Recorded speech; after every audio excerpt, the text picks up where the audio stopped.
Бізде керемет жаңалық, ол жаңа топтама. Табиғи байлықтарға толы еліміздің әрбір өлкесін интерьерде қолдана алатындай етіп бейнелеуді жөн көрдік. Бүгін Көкше өлкесіндегі ғажайып мекен Бурабай шығармасымен таныстырмақпын.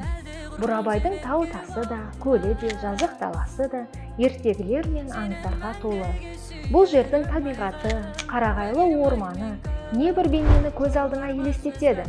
Осының бәрін үйіңізден шықпай-ақ күн сайын қабырғаңыздан тамашалап, ләззат алсаңыз болады.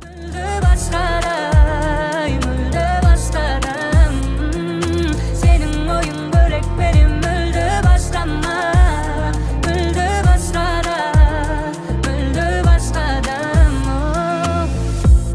Kalamadım sen meni.